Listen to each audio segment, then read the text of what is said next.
Make sure you watch all the way through to the end of the video to learn about a free giveaway we'll have for all of our subscribers and a few fun ways to enter. It's going to be a real good little giveaway. Or is it? Yeah, it is. Make sure you stay till the end of the video. Thanks! Hello and welcome back to Booster Therapy, your cure for that pack cracking addiction. We have another deck tech today and another unboxing in its own fun way. We're cracking a different kind of pack again. That's right, a deck box pack. So we're going to dive into a little Commander deck tech, and we call this one our Beast Feast Special. So kind of on theme with Thanksgiving, a beast feast.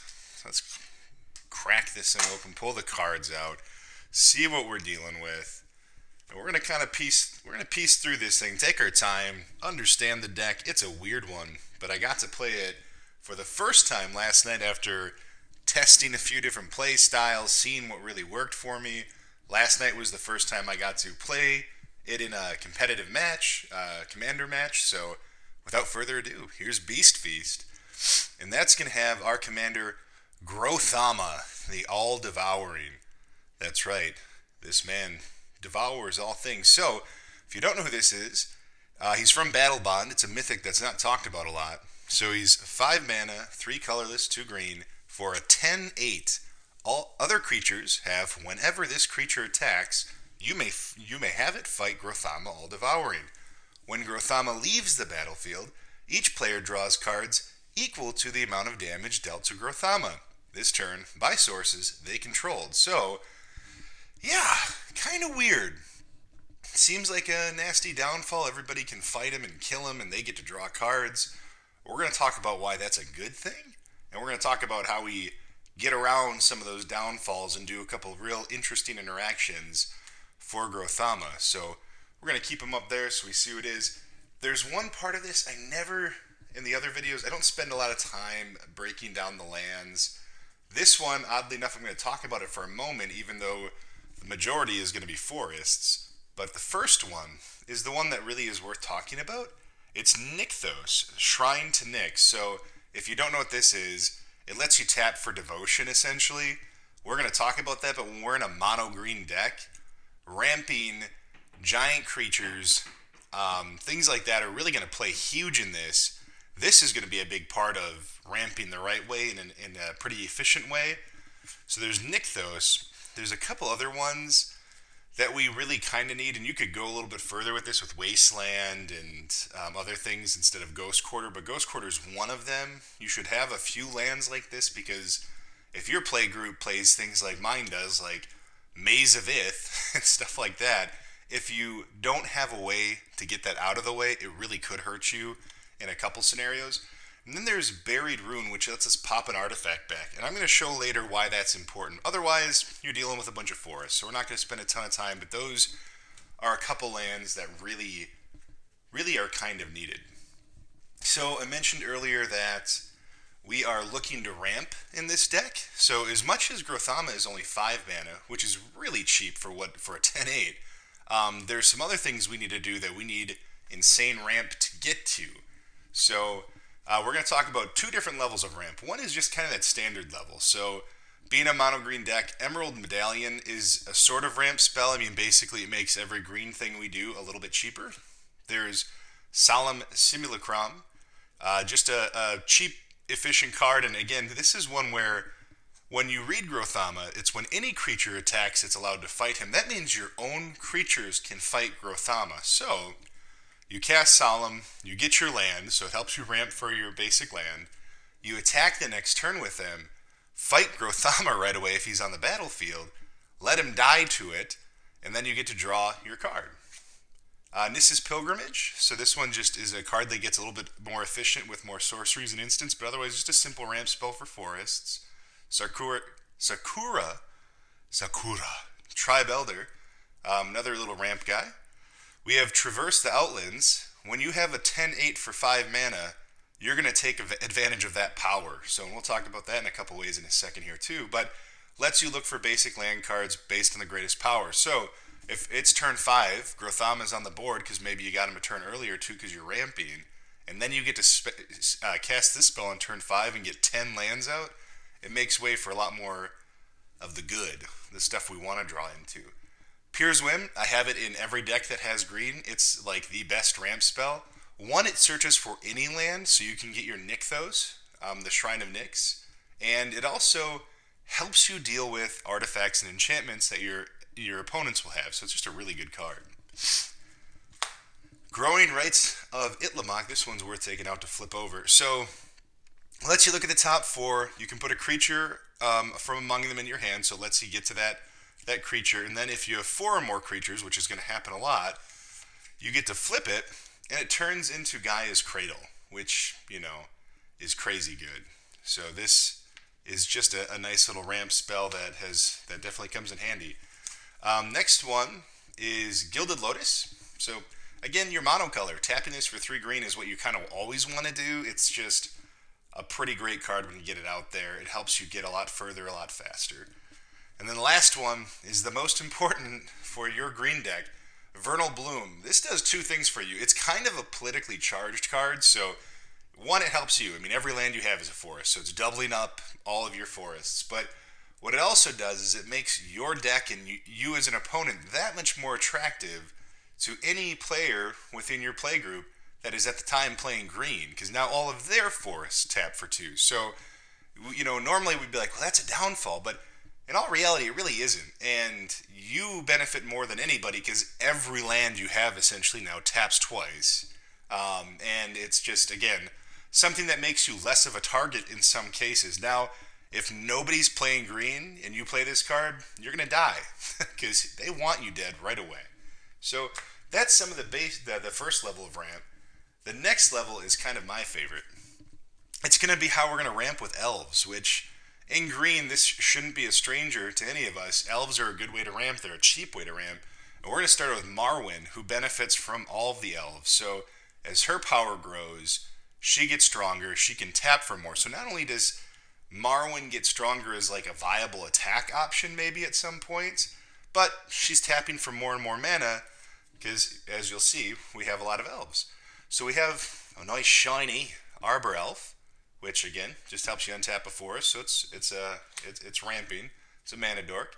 Elvish Mystic, another one. If you've got the money for it, Selvala, Heart of the Wilds. This one's crazy good. So it taps for X, where X is the greatest power, but it also lets you draw cards if you have the creature with the greatest power. And you're going to see, Commander alone, we regularly are going to have the greatest power to be drawing off this, and being able to tap for 10 mana or something like that with some regularity, it's real good. Essentially you get to dive deep into everything you're trying to accomplish that much faster. Beast Whisper, it's not necessarily the ramping elf, but it's an elf, and we have a lot of creatures because this is Beast Feast, and you're going to see that this guy just helps us draw through a lot of cards. Nissa, Vastwood Seer. So again, another good ramp spell to grab some forests, and in case you don't know what she flips into, she's an elf as well, which is good. But what she flips into is a nice planeswalker that just lets us do a little bit more, makes us a little bit more effective, and hey, if we have a lot of lands out there, and we can ultimate her and get a lot more creatures to swing away with, well, why not? The next one is the Gyre Sage, so not as good as Marwyn, because she's not benefiting from all elves, but he evolves, and we have, like we said, giant creatures we'll see in a second here that continue to help this guy evolve. So each 1/1 counter gets to tap for another green, so he just ends up being real effective. And then the mana dork of all mana dorks, the original Llanowar Elves. So a lot of fun elves to ramp into. So we got 2 big ways to ramp. Ramping, obviously, a very, very important part of what we're doing, and we're going to look into that right now on why it's important, because what would Beast Feast be without a lot of beasts? Alright, look at that. Oh gosh, I can't even get control of it. So the first couple we're going to talk about are the ones that really help with Nykthos. Getting to have a high devotion to green is important. So the first one's Kalani Hydra, where he's 8 green mana for an 8/8 trample, but he costs 1 less for each green creature you control. And if we're running into the right kind of hand and the right kind of draws, which shouldn't be too hard to get to, we're playing a lot of little elves and things of that nature, and this just helps get this guy out that much faster. Next one is Gigantosaurus. So Gigantosaurus is, 10-10 for 5. Again, that 10 power we're going to benefit from, and we'll talk a little bit deeper in a moment here about drawing cards, but we at least know that Selvala, if this guy's out on turn 5 and Selvala's already out there, 1, we draw a card because his power is the greatest, and 2, now we're tapping her for 10 green mana, which is insane. We've got the Primal Crux. So Primal Crux's power and toughness is equal to basically your devotion to green. So let's say these 3 guys get to sit on the board. Well, you guessed it, that's going to make him huge. So just a fun way to really trigger Nykthos with some high devotion. The next thing we're going to talk about are just different ways to get Gigantic. And while Gigantic is good for swinging away and winning, and trust me, that's going to be a way you're going to win with this deck, is just having the bigger and the badder battlefield. But there's another thing we're going to talk about that's kind of sneaky. If somebody starts locking us down where they have mazes of Iths that we can't answer to and a few other things, we're going to talk about how we're going to get around and still spike him in the face if we can. So Mossbridge Troll, really hard to destroy. He gets big. We can tap creatures with power 10 or greater, so really, these 2 sit on the board together. You tap Grothama, he's a 25-25 swinging away. But he doesn't have trample, but we have some solutions for that we'll talk about. So Mossbridge Troll, a cheap card and a cheap card. Cheap and cheap. Protein Hulk, so just a good one that if we need to play some ability that lets us draw off this, a lot of times that's going to involve us sacrificing something. Him dying isn't a bad thing. He lets us tutor up a creature that maybe we actually need a little bit more. So we'll see the true value in a moment here. Courser of Krufix, should have probably included this with the ramp creatures. He wasn't an elf though.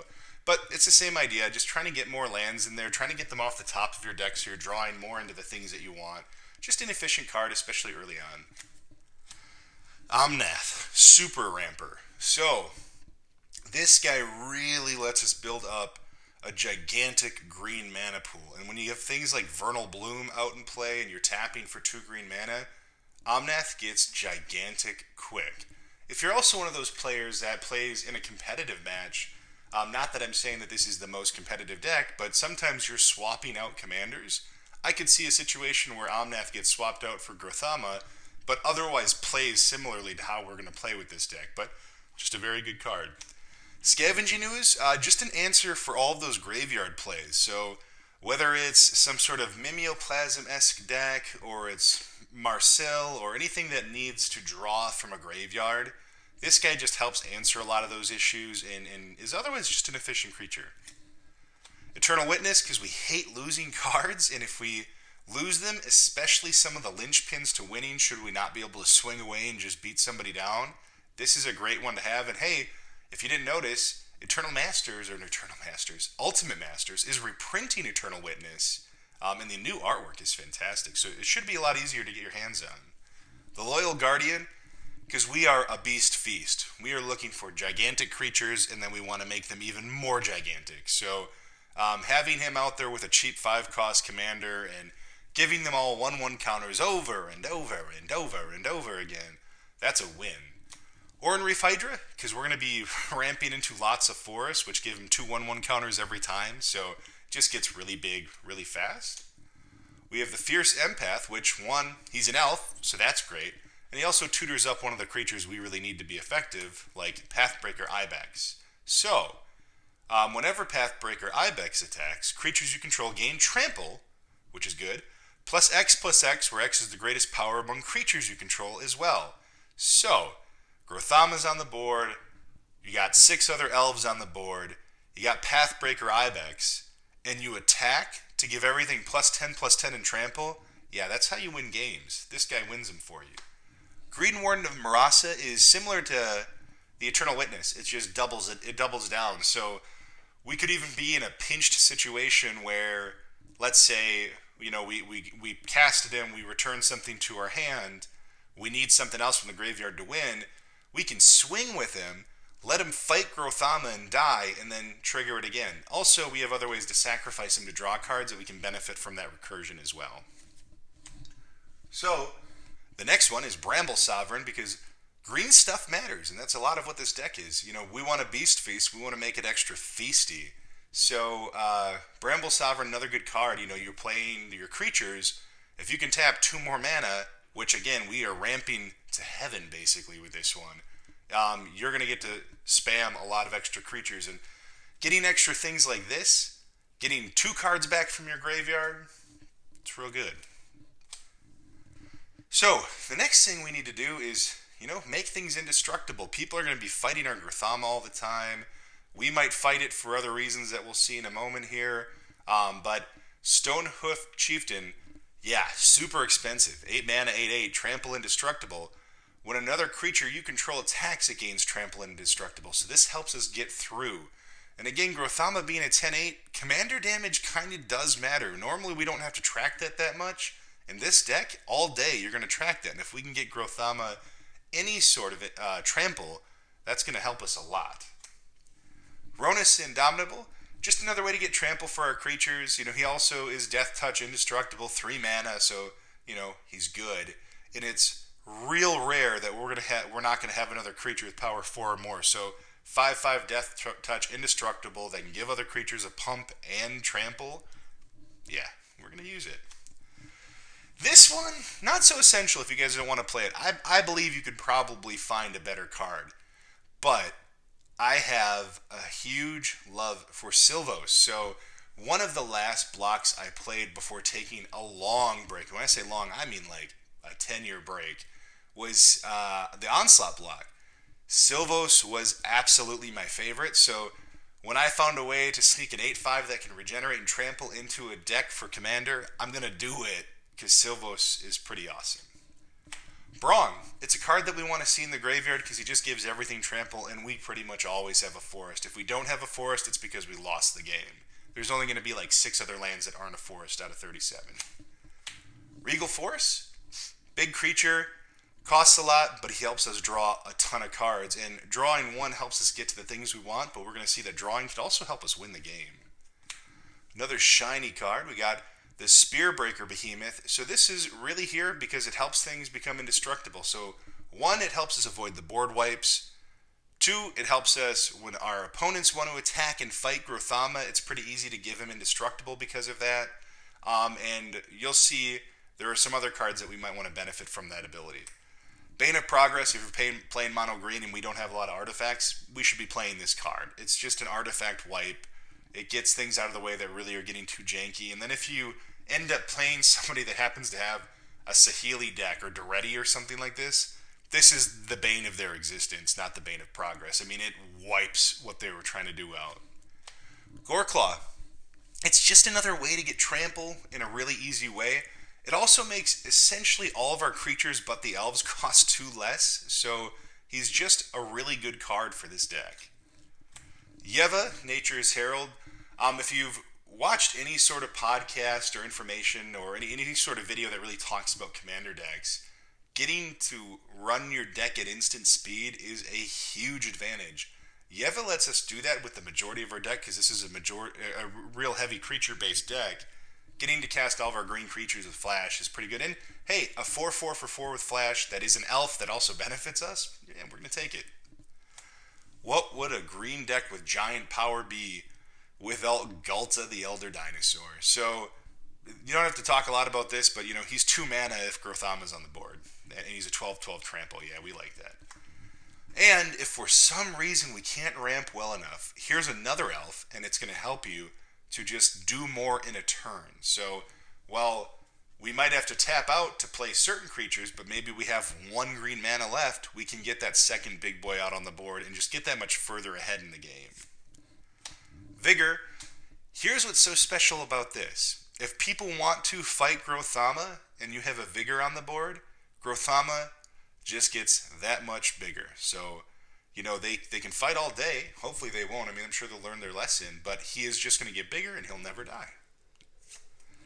And another one of my favorites, it's a new one from the Commander set, the Hydra Omnivore. So what's so special about this is you're going to see there, we saw the Pathbreaker Ibex. There's another card that's in here that's going to help us ramp everybody up or make everybody kind of explode. If this guy turns into a 28-28 because of something we've done, and he hits even trampling through for a tiny bit of that damage, everybody's got to deal with it. So he's just so great at doing that universal damage. So that's the creatures. Let's dive into the next part. We got a couple artifacts I want to talk about, and it's just more about making things indestructible. So the first one is the Darksteel Plate. You can equip a creature pretty cheap, giving it indestructible. The other thing that's nice about Darksteel is if we do something like an artifact board wipe, this is indestructible as well. So it's pretty hard to kill. It usually just ends up staying on the board. It makes our Grothama indestructible and a couple other cards. The other one is Soul of New Phyrexia. One, it's nice that it's a creature because we want more creatures. It's a 6/6 for 6 with trample that can make all of our permanents indestructible. So it lets us, again, avoid board wipes, avoid people fighting our Grothama to death, avoid losing anything when we swing away carelessly because we love to be careless with a big green monster deck. Here's the other reason we want to be indestructible. There's two little cards. So right now we know we can win by just getting gigantic and smashing somebody's face. And man, is that satisfying. And I'm going to be honest, last night I smashed somebody's face. It was great. But another thing we could be doing to go wide is playing off a couple of these cards. So we know that any creature can fight Grothama, even our own creatures. So if we get into a situation where we have Darksteel Plate and we're attaching it to a Brood-Hatched Nantuku, or if we have Vigor, where he's not going to die from fighting, we get to spam tons and tons and tons of 1/1 green insects. Saber Ants from Mercadian Masks helps us do that as well in the exact same way. So he's a little more expensive. You got the Nantuku is literally 2 mana. He gets out there real early. The Saber Ants are 4 mana, but it's the same idea. We make it indestructible, or we get vigor on the board. We get to go super wide, and we'll have at least a bunch of little guys all over the place that will help us. The next is some tutoring for green. Mostly we're going to be tutoring creature cards, so that's what we're focused on. First one is Green Sun Zenith. You're going to have unlimited mana. It's going to feel like that way. So even those gigantic, 8 mana cost cards, you're going to be able to tutor it up a lot faster than you think with Green Sun Zenith. And if that doesn't work, why don't you sacrifice one of your insect tokens or one of those elves with natural order and grab the green creature you need and put it on the battlefield. So that's, the nice thing about both of these cards is you're not tutoring to your hand. These things both put it on the battlefield, which is really what we need. We need to be efficient and fast to win. So the next thing we're going to talk about is our ability to draw cards. It's going to be important, and we're going to find out later, besides just the fact of drawing cards is important, it's going to be pretty important that we're drawing quite regularly. So first one is Garruk. This is the only Planeswalker I am choosing to play in this deck. It's a good one, because it puts more creatures on the board without having to take away loyalty counters. The other thing that's good, though, is we can draw cards equal to the greatest power among the creatures we control. So Grothama being on the board probably by turn 3 or 4, and then turn 5 Garruk, and if you need to kill him right then, you're still drawing 10 cards, which is insane. Next thing is Greater Good. So Greater Good is going to be really good for this deck. We get to basically sacrifice a creature, and we don't have to pay anything to trigger that. We just have to sack the creature to draw cards equal to its power, then discard 3 cards. So the discarding, not the greatest, but when we're looking to kind of go off on this deck with Greater Good, it's not going to hurt us so much. We're really going to want to sack a ton of stuff to this just to draw that power for cards. We'll see why in a moment here. The next one is Rishkar's Expertise. It's the same thing. You're drawing cards equal to the greatest power, so drawing 10 cards for 6 mana, and you get to cast a card for free. Harmonize, it's 4 mana, draw 3 cards, just real good. And then Lifecrafter's Bestiary. So getting a Scry, so we can kind of get the things we don't need out of the way, which ends up being a lot of land because we have other ways to get it out there.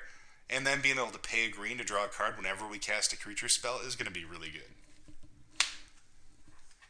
So let's talk about a few different ways to win.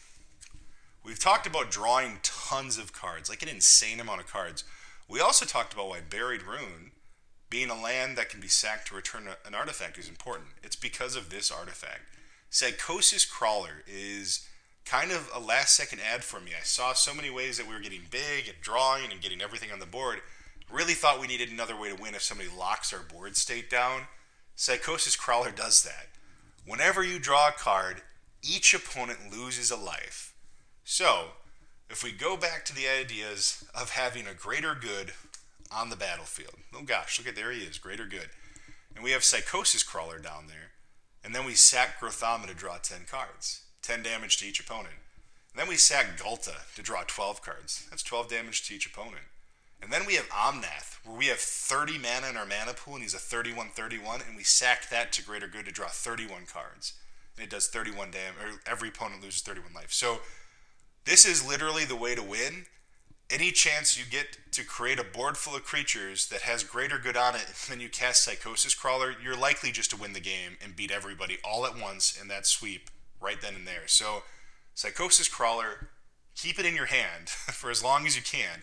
You don't want to see it on the board until you're ready to explode with it. So once your board has Grothama, a few other big boys out there, greater good's already on the board, that's when you cast Psychosis Crawler, you sack everything to it and go crazy. So it's literally gonna win the game for you.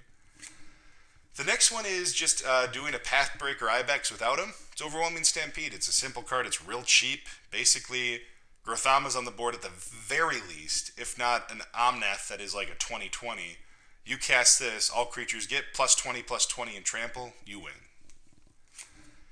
And then a favorite little ad, a sneaky little ad. Now, the tough thing here is it's really going to be specific to one opponent, but man, isn't it satisfying to pick an enemy right away. So Stuffy Doll, here's what's interesting.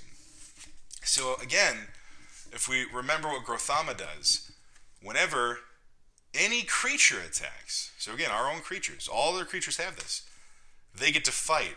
Stuffy Doll, if you don't know what it is, it's an indestructible doll. So let's say I pick you as my opponent, and every time I attack with Stuffy Doll, I'm going to have him fight Grothama and take 10 damage, and you lose 10 life because of it. Next turn, I'm going to do it again. And then I'm going to do it again, and likely you're dead. So it's a good old Stuffy Doll. Last few things, just some real simple stuff, guys. Lightning Greaves, Shroud, getting to speed things up and move it as we please because it's 0 mana. It's just a good card.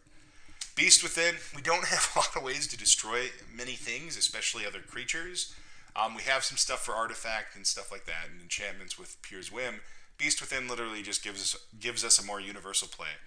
And the last thing is, for those decks that get too many dragons or other things that are flying, this stops them. In 8 mana, while it might seem like a lot, by turn 5 you're probably playing this card and then getting a worm over and over and over and over and over again. So you can get a pretty big board state pretty quick if somebody's not dealing with you or answering this card. So, that is our Beast Feast Grothama to Yo Mama deck. The All-Devouring. Devouring your creatures between him and Greater Good to draw tons and tons of cards and deal tons of damage with Psychosis Crawler. Otherwise, just swinging with the biggest Beast Feast anybody has ever seen. So hopefully, you all enjoyed this deck tech. Oh, wait. What would one of our Commander deck techs be without a giveaway? That's right, guys. We are giving away a sealed Guilds of Ravnica Izzet pre-release pack.